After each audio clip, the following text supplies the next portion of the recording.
నమస్తే అన్న. నమస్తే. కాంగ్రెస్ గవర్నమెంట్ వచ్చి అధికారంలోకి వచ్చి 2 సంవత్సరాలు అయిపోయింది. అసలుకి 1,00,000 ఉద్యోగాలు ఇచ్చిందని చెప్పి మాట్లాడుతున్నారు. ఎన్ని ఉద్యోగాలు ఇచ్చింది అసలుకి? దీని మీద మీ అభిప్రాయం? మొన్న 20 ఉద్యోగాలు వచ్చినాయి. అంతే. 20 ఉద్యోగాలు ఇచ్చిన ప్రభుత్వం ఈ కాంగ్రెస్ ప్రభుత్వం. 60,000, 70,000, 90,000, లక్ష అంటున్నారు కదా, అవి పచ్చి అబద్ధాలు, పచ్చి మోసాలు మాటలు మాట్లాడే ప్రయత్నం చేస్తున్న ప్రభుత్వం ఈ కాంగ్రెస్ ప్రభుత్వం. మీకు నిజంగా చిత్తశుద్ధి ఉంటే అశోక్ నగర్ లో, దిల్సుఖ్ నగర్ లో, హయత్ నగర్ లో, ఎక్కడ జిల్లా కేంద్రాలు ఎక్కడ పడితే అక్కడ లైబ్రరీ కేంద్రంగా మీరు రండి, మాట్లాడదాం, చర్చిద్దాం. దాని మీద మీరు ఇచ్చిన ప్రభుత్వ నోటిఫికేషన్ ఎన్ని, గత ప్రభుత్వం ఇచ్చింది ఎన్ని, అన్ని తెలుస్తాం కదా. ఇలా గత ప్రభుత్వం ఇచ్చిన నోటిఫికేషన్ మందికి పుట్టిన పిల్లలు మా పిల్లలు అని చెప్పి ఇలా ముద్దులు పెట్టే కార్యక్రమాలు, బారసాల చేసే ప్రయత్నాలు ఇలా చేస్తున్న ప్రభుత్వం ఈ కాంగ్రెస్ ప్రభుత్వం. ఇలా పిసిసి చీఫ్ గారు మాట్లాడుతున్నారు, మేము మొదటి ఏడాదిలో ఎక్కడ కూడా 2 లక్షల ఉద్యోగాలు ఇస్తామని చెప్పలేదు అంటున్నారు.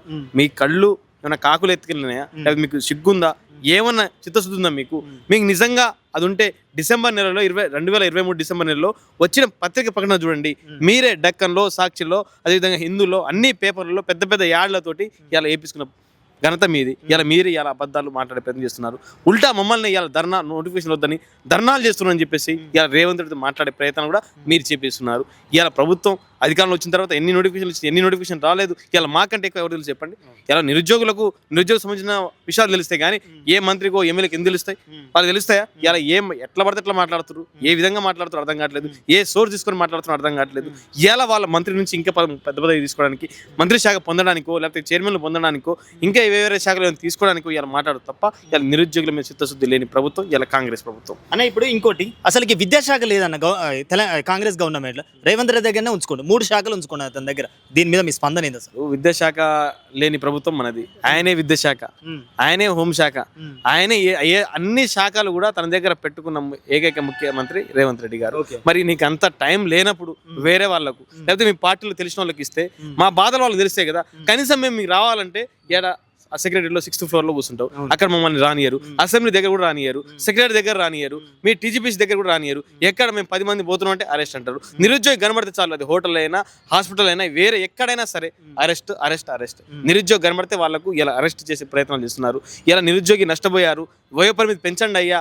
ఇలా గత ఉద్యమ కాలంలో మేము మోసపోయినాం, అదేవిధంగా 10 ఏళ్ల పాలన వాళ్ళ బీఆర్ఎస్ ప్రభుత్వం మోసపోయినాం, అదేవిధంగా 2 ఏళ్ల కాలంలో ఇంకా ఘోరంగా నష్టపోయినాం. మాకు వయోపరిమితి పెంచండి. ఈ వయోపరిమితి పెంచడం వెనక పెద్ద కుట్ర ఉంది. ఇలా నిల్చున్నగా అశోక్లో ధర్నాలు చేస్తున్న వారు ఇలా వాళ్ళు పోతే ఇలా నోటిఫికేషన్స్ ఇచ్చినా ఇవ్వకున్నా అయ్యేటోడు మాకు ఉండడని, ఇలా మేము ఏం చేసినా కూడా చెల్లుతుందని, ఇలా మేము పోస్టులు అమ్ముకోవచ్చని ఒక దురుద్దేశంతో, ఒక అహంకారంతో, ఒక కుట్రతో ఇలా ఆ జియో MS-13 ఇలా రెనోవేట్ చేయకుండా అట్నే ఉంచుతున్న ప్రభుత్వం ఈ కాంగ్రెస్ ప్రభుత్వం. మేము లేకుండా మీకు ఉద్యోగాలు వచ్చాయా? ఇలా మా పేర్లు చెప్పుకుని వాడుకొని ఇలా కోదండరామ్ కానీ, ఆకుల మురళి కానీ, బలమూరి వెంకట్ కానీ, అదేవిధంగా చాలా మంది కూడా మా పేర్లు చెప్పుకొని మా నిరుద్యోగ ఉద్యమాన్ని వాడుకొని ఇలా మీరు పదవులు పొందిరు బాగానే ఉంది. మరి మా కోసం మాట్లాడాలి కదా, అక్కడో ఒక చోట ఇక్కడో చోట మాట్లాడాలి కదా.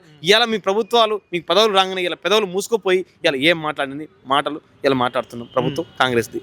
అంటే ఇప్పుడు మంత్రి శ్రీధర్ బాబు కూడా లాగా నేను 70-80 వేల ఉద్యోగాలు ఇచ్చిన ప్రెస్ మీట్లలో మాట్లాడుతున్నాడు. ఇంకోటి రేవంత్ రెడ్డి కూడా ఇంకో 10 ఏళ్ళు నేనే సీఎం అని మాట్లాడుతుండు.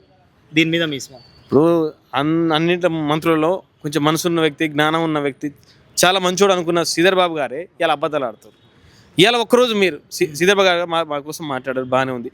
ఒక అశోక్ నగర్లో, లేకపోతే ఓయూకో, లేకపోతే దిల్సుఖ్ నగర్ ఒక్కరోజు మాతో వచ్చి గడపండి, ఒక్కరోజు స్టే చేయండి. మేము ఎక్కువ అడగట్లేము, మీ దగ్గరికి మేము రాము కాబట్టి, మమ్మల్ని ఎట్లా రానియరు కాబట్టి, మీరే ఒక్కరోజు దిల్సుఖ్ నగర్లో, అశోక్ నగర్లో ఒక్కరోజు ఒక్క రాత్రి మాతో బస చేయండి.